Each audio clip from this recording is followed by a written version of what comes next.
Ready for Irish research. One of the biggest challenges when searching your Irish ancestor is figuring out where in Ireland he or she was from. So the purpose of this talk is to do three things. One, identify who is your Irish immigrant ancestor or ancestors if they came over as a couple. Two, who were their parents? And three, where in Ireland did they come? Hopefully a county at the minimum, ideally a parish, or most ideally a townland or village.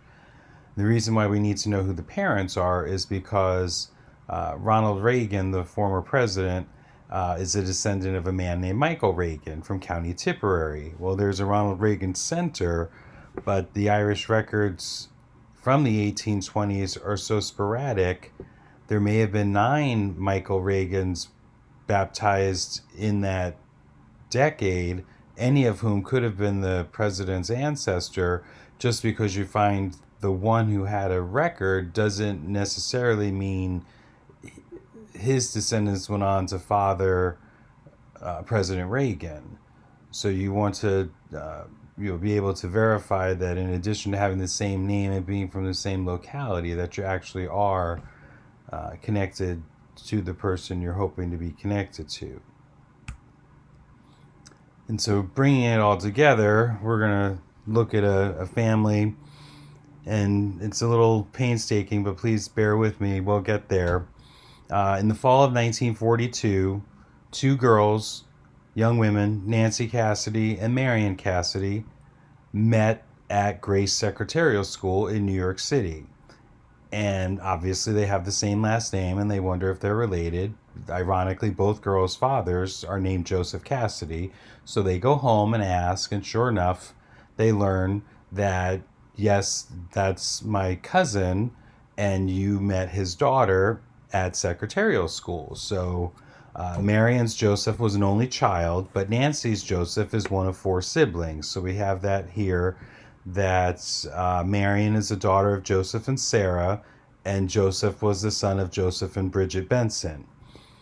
And then Nancy is the daughter of Joseph and Lillian Cassidy, and Joseph had a sister named Mamie, and then brothers named Michael and Frank, and we don't know who their father or his mother or grandma, or who the father and mother are on that branch.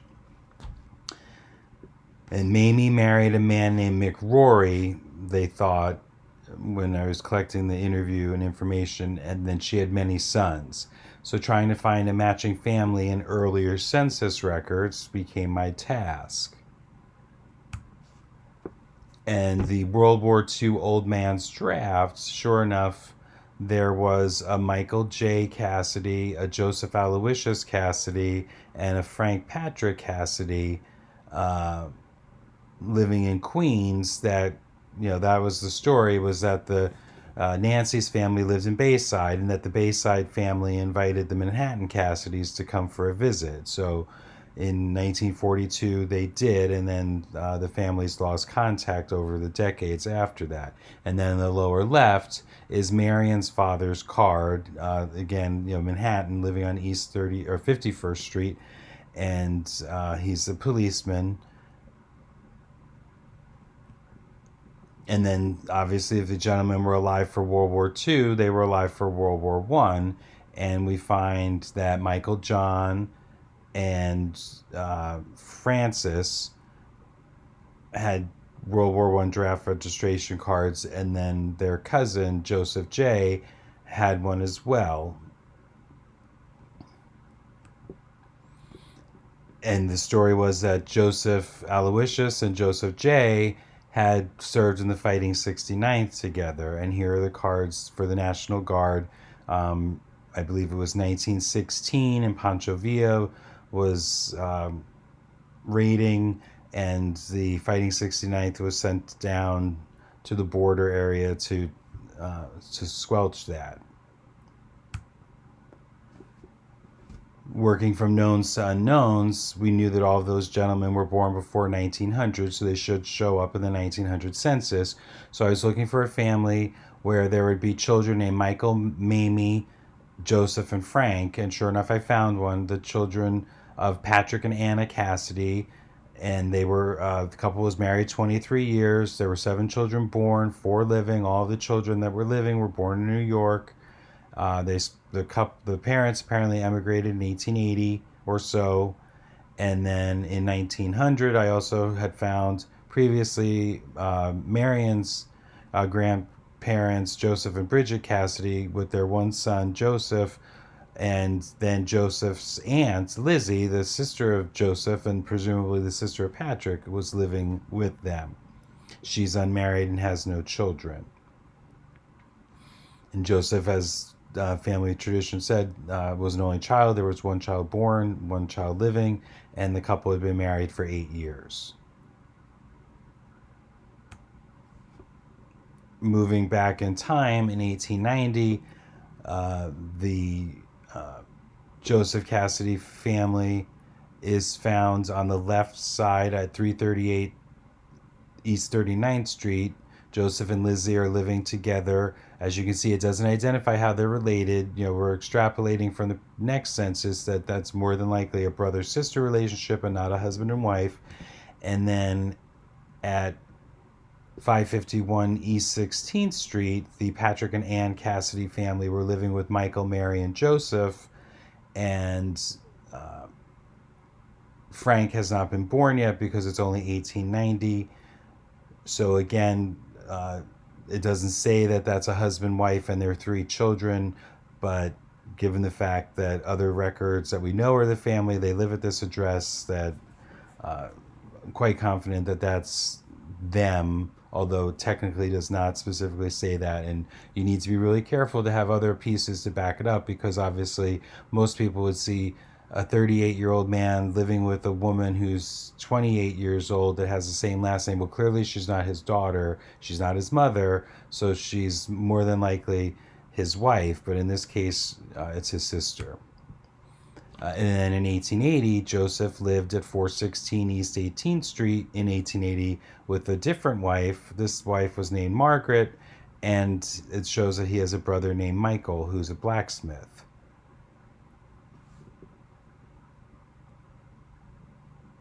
And they're living in that same vicinity that Patrick and Anna will live in. It's called the Gas House District. It's currently present-day Stuyvesant Town. City directories also helped track the family in the 1800s. Joseph Cassidy Boilermaker is at 61 Clarkson Street, but that's not actually our fellow who later is a Boilermaker, but apparently at 416 East 18th Street, at one point he was a fireman. And then in Michael Cassidy Smith at 518 East 14th Street. And then lastly, you have on the bottom, you have Patrick Cassidy Painter at 506 East 14th Street. So they're all living in the Immaculate Conception Catholic Parish neighborhood. And not surprisingly, in 1878, Joseph and Margaret McKeon, that's the woman apparently from the 1880 census, marry. And then in 1882, Michael Cassidy and Catherine McKeon marry with a Patrick Cassidy as the best man.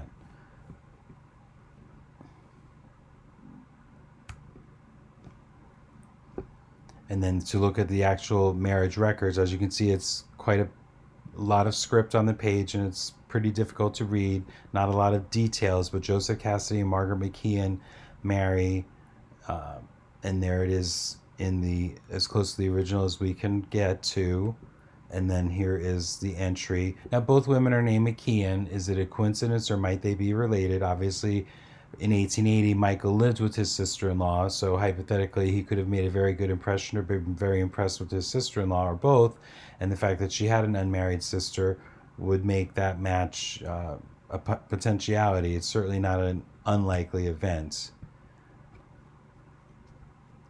In September of 1882, Patrick Cassidy and his wife Anne Murphy have their child, Mary, is born, and she is baptized with Joseph Cassidy, presumably her father's brother, and Catherine Cassidy, presumably her uncle's wife, who he married several months earlier, where her father was presumably the best man, are the godparents. And then the upper left entry, we see her birth certificate. It says that she's the third child of the mother and that the two are now living. And from the other records, we know that her brother Michael is older than she is. So we presume that she and Michael are the two living children, don't know where the third child would fall, if that's correct. And then she does marry a man named William McGorry in 1910. Now, the family tradition was that she married a man named married a man named McRory, but McGorry, here's the original record in 1910, so it makes more sense to follow that record.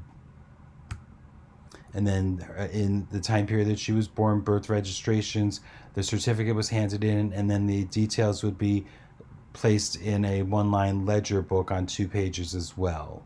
For thoroughness, that record was collected. And just a few months later, another Mary Cassidy was born in the same parish she was baptized. Again, this child was a daughter of Joseph Cassidy and Margaret McKeon. Now, they've been married for 4 years, and this is their first child. The certificate says number of child of mother 1, and she was baptized on Christmas Eve. Her godfather is Michael Cassidy, presumably the Michael Cassidy that was living with her parents 2 years earlier in the 1880 census. And again, the Register of Births is highlighted there for her details. And sadly, both Margaret and Mary die shortly after Mary's birth. Margaret dies a week later from pulmonary edema. And then 6 months later, Mary dies. Now, the interesting thing with Mary's death is that her address is on East 14th Street, at 506 East 14th Street, which is where Patrick and Anna Cassidy lived. And one would assume that Joseph and Mary more than likely move in with his brother and his sister-in-law's family so that his sister-in-law is able to nurse both her niece and her own infants. And sadly, her niece only lives 6 months and then she dies. And then the death registrations, like births, would be in a ledger. So there's an image of that. And then in 1883, just a few weeks after the second Mary is born, a son named Joseph Cassidy is baptized at Immaculate Conception. And he's the son of Michael Cassidy and Catherine McKeon. And his godparents are Terence and Mary McKeon, so not a Cassidy relative, but he survives infancy and grows up and marries a woman named Nellie Butler in 1909.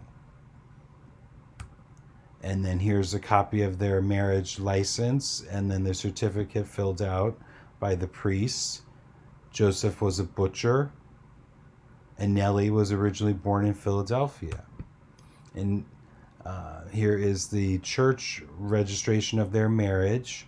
And as you can see, it doesn't give a lot of details. It doesn't provide the baptismal details that one would hope for after Easter Sunday 1908. So this is 1909. One would hope that that would say where they were baptized, but it does not. But if you do go to the baptism in 1888, Helena Butler in Philadelphia at the Assumption of the Blessed Virgin Mary Parish, you see that I've blown it up. Married to Joseph M. Cassidy at St. Joseph's Church, New York, October 20th, 09. So there were the proper notations taken. They weren't recorded in the marriage register, but fortunately it was recorded in the bride's baptismal register.